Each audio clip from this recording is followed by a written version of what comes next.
السلام علیکم ورحمۃ اللہ وبرکاتہ۔ بسم اللہ الرحمن الرحیم، الحمد للہ والصلاة والسلام علی رسول اللہ وعلی آلہ واصحابہ اجمعین۔ محترم سامعین کرام، آپ سن رہے ہیں قبر کا عذاب اور اس کی نعمتیں، پارٹ نمبر 10۔ جب بات قبر کی چل رہی ہے تو ہم سب کو معلوم ہے کہ اس دنیا میں اللہ سبحانہ و تعالیٰ نے بہت سارے، سینکڑوں نہیں بلکہ ہزاروں سے زیادہ پیغمبروں کو، نبیوں کو، رسولوں کو بھیجا ہے، اور پھر سب کی وفات بھی ہوئی ہے، چاہے وہ نوح علیہ السلام ہو، داؤد علیہ السلام ہے، سلیمان علیہ السلام ہے، ابراہیم علیہ السلام ہے، یوسف علیہ السلام ہے، یعقوب علیہ السلام ہے، موسیٰ علیہ السلام ہے۔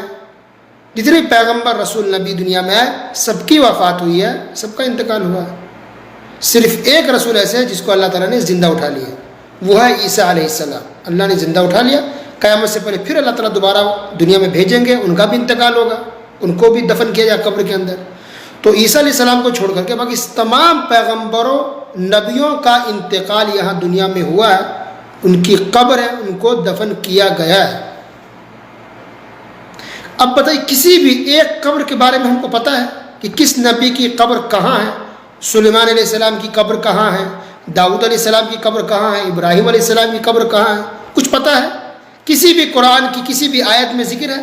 اللہ سبحانہ و تعالیٰ نے ان نبیوں کا، پیغمبروں کا ذکر تو کیا ہے، لیکن وفات بھی تو ہوئی ہے، تو قبر کا کہیں ذکر نہیں ہے قرآن کسی بھی آیت میں، کسی نبی کی قبر کا، کہ کس نبی کی قبر کہاں پر ہے، کس ملک میں ہے، کس جگہ پر ہے، کہیں بھی نہیں ہے۔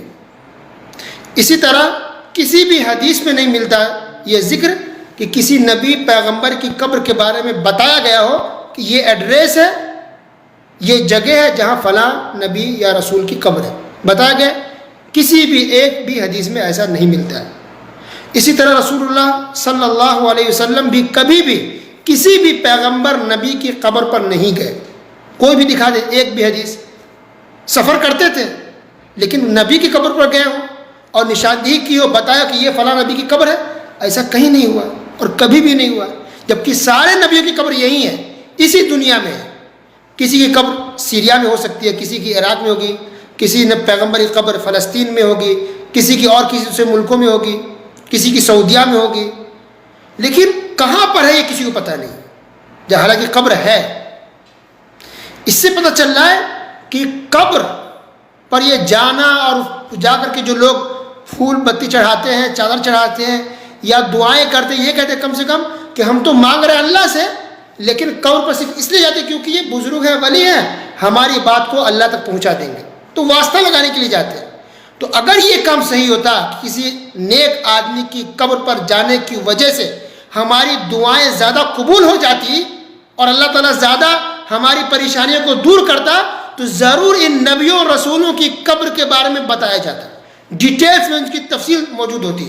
قرآن کے اندر بھی، حدیث کے اندر بھی نبیوں کو قبر کے بارے میں بتایا جاتا ہے، کیونکہ بزرگوں، اولیاؤں کی قبروں سے زیادہ اہم قبر نبیوں کی ہے، رسولوں کی ہے، پیغمبروں کی ہے، تو ان کی قبر کے بارے میں نہیں بتایا گیا۔ اس کا مطلب ہے کہ سسٹم جو لوگوں نے بنا کے رکھا ہے مزار درگاہ کا اور یہ وسیلہ کے نام پر جاتی ہے، یہ غلط ہے۔ حالانکہ رسول، نبی اپنی قبروں میں صحیح سلامت ہوتے ہیں، ان کے جسم کو مٹی نہیں کھاتی ہے۔ رسولوں، پیغمبروں کے جسموں کو مٹی نہیں کھاتی ہے، ان کی باڈی، ان کا جسم پورا صحیح سلامت ہوتا ہے۔ تو جتنے بھی ہیں، آدم علیہ السلام، ابراہیم علیہ السلام، سلیمان علیہ السلام، نوح علیہ السلام، موسیٰ علیہ السلام، یوسف علیہ السلام، یعقوب علیہ السلام، اسماعیل علیہ السلام، یہ سارے، ان سارے نبیوں اور رسولوں کی قبر دنیا موجود ہے، اور وہ سب قبروں میں صحیح سلامت ہیں، ان کا جسم صحیح سلامت ہے۔ کیا دلیل ہے؟ اس کی بہت ساری دلیل ہے۔ اس میں ایک مشہور حدیث ہے، یہ مسند امام احمد، سنن نبی داؤد، سنن نسائی، سنن ابن ماجہ، صحیح ابن حبان اور مستدرک حاکم کے اندر یہ حدیث ہے۔ اللہ کے رسول صلی اللہ علیہ وسلم نے ارشاد فرمایا، ان اللہ حرم علی الارض ان تأکل اجساد الانبیاء، کہ اللہ تعالیٰ نے زمین پر حرام قرار دے دیا ہے کہ زمین نبیوں کے جسموں کو کھائے۔ تو تو یہ مٹی، یہ زمین رسول کے جسم کو نہیں کھاتی ہے۔ اللہ اکبر۔ تو یہ دلیل مل گئی کہ نبیوں اور رسولوں کی باڈی، ان کا جسم آج بھی ان کی قبروں میں صحیح سلامت ہے، مٹی نہیں کھا سکتی ہے۔ رسول اللہ صلی اللہ علیہ وسلم، ہمارے آخری پیغمبر محمد صلی اللہ علیہ وسلم، جن کی قبر مدینے میں ہے، ان کا بھی جسم اسی طرح صحیح سلامت ہے۔ جب ان کو دفن کیا گیا تھا، ان کے جسموں کو مٹی نہیں کھائی ہے اور نہ کھا سکتی ہے، قیامت تک ایسے ہی رہیں گے۔ یہ بات صحیح حدیث سے ثابت ہے۔ رہی بات شہیدوں کی یا ولیوں کی، بزرگوں کی، تو اس بارے میں کوئی حدیث نہیں ہے، مطلب کہ ان کے جسم کو نہیں کھاتی، یہ بات نہیں ہے۔ لیکن ہو سکتا ہے کچھ شہیدوں یا کچھ اولیاؤں کی قبر کو بھی مٹی نہ کھائے، ایسا ہو سکتا ہے، اور اس کا ثبوت بھی ملا حدیث سے۔ جابر رضی اللہ تعالیٰ عنہ کے والد شہید ہو گئے تھے جنگ احد میں، اور ان کو دفن کر دیا گیا تھا۔ اللہ تعالیٰ عنہ کے والد شہید ہو گئے تھے جنگ احد میں، اور ان کو دفن کر دیا گیا، اور ایک ہی قبر میں کئی شہیدوں کو، جو صحابہ کرام شہید ہوئے تھے، ان کو دفن کیا گیا تھا۔ تو جابر رضی اللہ تعالیٰ عنہ کے والد بھی صحابی، بیٹا بھی صحابی۔ تو تقریباً 6 مہینے کے بعد جابر رضی اللہ تعالیٰ عنہ آئے قبر کے پاس، یہ سوچ کر کہ قبر کو کھود کے نکال کے ان کو الگ سے دفن کر دیں، کیونکہ کئی لاشیں یا کئی صحابہ کرام کو ایک ہی قبر میں دفن کر دیا گیا تھا، تو انہوں نے سوچا کہ ہم الگ سے دفن کر دیتے ہیں نکال کر کے۔ تو جب انہوں نے قبر کھودا اور نکالا تو ان کا بیان ہے کہ ان کے والد صاحب کی لاش صحیح سلامت تھی، اسی طرح جس طرح سے پہلے دن ان کو دفن کیا گیا تھا، یعنی جسم کا کوئی بھی حصہ سڑا گلا نہیں تھا، بالکل صحیح سلامت تھا۔ اللہ اکبر۔ یہ روایت صحیح بخاری کے اندر ہے۔ تو اس سے پتہ چلتا ہے کہ ہو سکتا ہے کہ بعض شہید کی بھی جسم کو مٹی نہیں کھاتی ہوگی، اللہ تعالیٰ محفوظ کرتا ہوگا۔ تو شہید کی بات ہوگی۔ اگر بزرگوں اولیاؤں کی بات کریں تو اس تعلق سے بھی کوئی اسپیشل حدیث نہیں ہے یا قرآن کی آیت نہیں ہے، لیکن مشاہدوں سے دیکھا گیا کہ بعض دفعہ کسی کی قبر کو کھودا گیا کئی مہینے بعد یا سال کے بعد، تو دیکھا کہ ان کی لاش بھی صحیح سلامت ہے، ایسی خبر ملتی ہے۔ تو ہو سکتا ہے کہ بعض بزرگوں کی قبر کو بھی مٹی نہیں کھاتی ہو، لیکن یہ تجربوں سے ثابت ہے، یعنی کبھی قبر کھودا گیا تو ایسا ملا، ورنہ کوئی قرآن کی آیت ایسی نہیں ہے یا کوئی ایسی حدیث نہیں ہے جس میں یہ ہو کہ بزرگوں اولیاء کی قبر کو مٹی نہیں کھائے گی، یہ بات نہیں ہے۔ لیکن ہو سکتا ہے کسی کو نہ کھائے، وہ اللہ کی مرضی، اللہ کا حکم، اللہ کا نظام ہے۔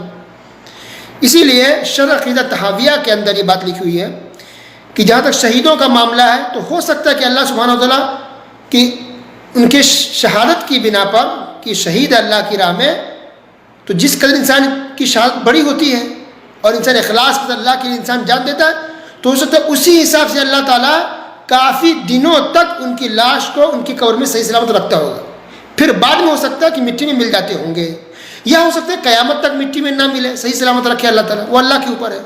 اسی طرح بزرگوں کا معاملہ ہے، اگر اللہ چاہے تو کسی کو کئی سال کے بعد مٹی میں ملا ہے، کئی سال تک لاش صحیح سلامت اسی طرح رہے، قیامت تک بھی رہ سکتی ہے، یا کچھ مہینوں یا مدت کے بعد مٹی میں ملا دے، یہ اللہ کا نظام ہے، اللہ کی مرضی کے اوپر ہے۔ لیکن کوئی اس کی دلیل نہیں ہے باقاعدہ کہ ہاں بزرگ یا ولی کی لاش ایسے ہی رہے گی اور ان کے جسم کو مٹی نہیں کھائے گی، اسی کوئی حدیث نہیں ہے۔ ٹھیک ہے، حدیث جو ہے یہ عام ہے، نبی کے علاوہ صرف نبی کے بارے میں کہا گیا ہے کہ نبیوں کے جسم کو مٹی نہیں کھاتی ہے، اس کے علاوہ جو بھی انسان ہے اس کو مٹی کھا جاتی ہے، اس کے لیے اسپیشل حدیث ہے۔ صحیح بخاری حدیث نمبر 4814 اور سنن ابن ماجہ حدیث نمبر 4266۔ ابو ہریرہ رضی اللہ تعالیٰ عنہ بیان فرماتے ہیں کہ نبی کریم صلی اللہ علیہ وسلم نے ارشاد فرمایا، لیس شیء من الانسان الا یبلا الا عظما واحدا، کہ کوئی بھی انسان ایسا نہیں ہے جو بوسیدہ نہ ہو جاتا ہو، یعنی سڑ گل نہ جاتا ہو، مٹی میں نہ مل جاتا ہو، ایسا کوئی بھی نہیں ہے، بلکہ انسان کے جسم کا کوئی ایسا حصہ نہیں ہے جو مٹی میں نہ مل جائے، سڑ گل نہ جائے، ختم نہ ہو جائے، سوائے ایک ہڈی کے۔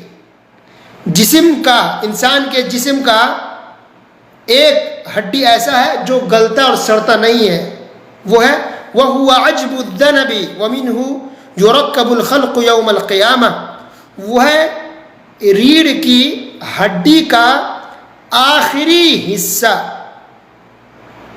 اور آخری حصہ کہاں ہوتا ہے؟ کمر کے پاس.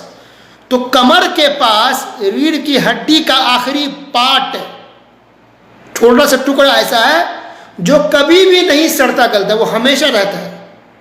اس کے علاوہ جسم کا سارا حصہ انسان کا سڑ گل جاتا ہے، بوسیدہ ہوتا ہے، مٹی کھا جاتی ہے. ہمارا چہرہ، ہاتھ، پیر، پیٹ، پیٹھ، ہڈیاں، بال، سب کچھ ختم ہو جاتے ہیں. آنکھ، کان، زبان، دانت، سب کچھ مٹی میں مل جاتا ہے. وہ دھیرے دھیرے ایک سسٹم ہے، ایک وقت آتا ہے یہ ساری چیزیں ختم ہو جاتی ہے، لیکن ریڑھ کی ہڈی کا آخری حصہ وہ باقی رہتا ہے. وَمِنْهُ يُرَكَّبُ الْخَلْقُ يَوْمَ الْقِيَامَةِ، اور اسی جو ٹکڑا، ریڑھ کی ہڈی کا آخری ٹکڑا بچتا ہے جو نہیں گلتا کبھی بھی، اسی ٹکڑے کے ذریعے اللہ سبحانہ و تعالیٰ قیامت کے دن سب کو دوبارہ زندہ کرے گا. اللہ اکبر. تمام دنیا کے تمام جو بھی مر جائیں، وفات پا چکے ہیں یا وفات پائیں گے، سب کو اللہ تعالیٰ زندہ کرے قیامت کے دن. ریڑھ کے اسی آخری ٹکڑے سے، ریڑھ کی ہڈی آخری حصے سے، ریڑھ کی ہڈی کے آخری ٹکڑے سے اللہ تعالیٰ دوبارہ انسان کو زندہ کرے گا. سبحان اللہ. اس کے علاوہ پورا جسم ہمارا مٹی میں مل جاتا ہے، کیڑے مکوڑے کھا جاتے ہیں، سب سڑ گل جاتا ہے، انسان کا کچھ بھی نہیں بچتا. اور یہ لوگ دیکھتے بھی عام طور پہ، ہم سب مشاہدہ کرتے ہیں کہ جو لوگ قبرستان میں میت کو دفن کرنے کے لیے جاتے ہیں اور کبھی مٹی کھودتے ہیں تو کبھی کبھی اس میں کچھ ہڈی مل جاتی ہے، کبھی کبھی کچھ بھی نہیں ملتا ہے. کبھی کسی کا سر ملتا ہے، کسی کا پیر ملتا ہے. اگر 1-2 سال گزرا ہو تو کچھ ہڈی مل جاتی ہے، زیادہ وقت گزر گیا تو کچھ بھی نہیں ملتا ہے. تو اس طرح سے انسان مٹی میں مل جاتا ہے، چاہے وہ مرد ہو یا عورتیں ہوں.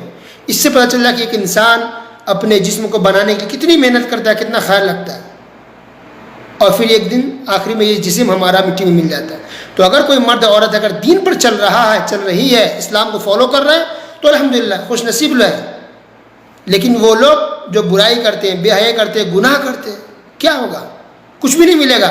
خاص کے سوچنے والی بات ہے ان عورتوں کے لیے، ان لڑکیوں کے لیے جو پردہ نہیں کرتی ہے، بے پردہ سے باہر نکلتی ہیں، فیشن کرتی ہے، باہر نکلتی ہے. ان کو سوچنا چاہیے کہ وہ جسم جو دکھا رہے ہیں باہر اور بے پردگی سے باہر نکل رہی ہیں، کل جب ان کو دفن کیا جائے گا مٹی میں، قبر میں، تو ان کا جسم، ان کی خوبصورتی، ان کی بیوٹی کچھ بھی نہیں بچے گا، سب مٹی میں مل جائے گا. یہ جسم، یہ اسکن، سب کا سب مٹی میں مل جائے گا، سڑ گل جائے گا، کچھ بھی نہیں بچے گا. انسان کا نام و نشان ختم ہو جاتا ہے.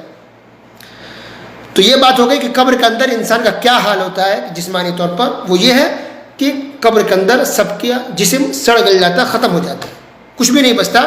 ریڑھ کی ہڈی کا آخری حصہ بچتا ہے اور اسی سے اللہ تعالیٰ قیامت کے دن سب کو زندہ کرے گا دوبارہ. ٹھیک ہے. لیکن اگر کوئی گنہگار ہے تو اس کو عذاب ہوگا. کوئی یہ نہ سوچے کہ مٹی میں مل گیا، انسان ختم ہو گیا تو عذاب کیسے ہوگا؟ ہوگا. اللہ تعالیٰ عذاب دینے والا ہے. ٹھیک ہے. اور اگر کوئی انسان نیک ہے تو اگرچہ اس کا جسم مٹی میں مل گیا ہے لیکن اس کو اللہ کی نعمتیں ملے گی. تو اب تک ہم نے سنا عذاب کس قدر ہے، اب گنہگاروں کو عذاب ملتا ہے، اس کا بیان ہو چکا. اگرچہ انسان کا جسم مٹی میں مل جاتا ہے لیکن اللہ عذاب دیتا ہے. وہ اللہ تعالیٰ قادر ہے. اللہ تعالیٰ کی یہ کوئی مشکل والی بات نہیں ہے، کوئی مشکل والی چیز نہیں ہے. ایک سسٹم ہے کہ سڑ گل جاتا ہے لیکن عذاب ہوتا ہے، عذاب میں کمی نہیں آتی ہے.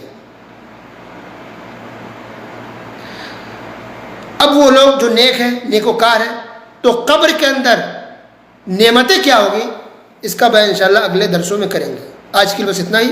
وصلی اللہ علی نبینا محمد وعلی آلہ وصحبہ اجمعین. والسلام علیکم ورحمۃ اللہ وبرکاتہ.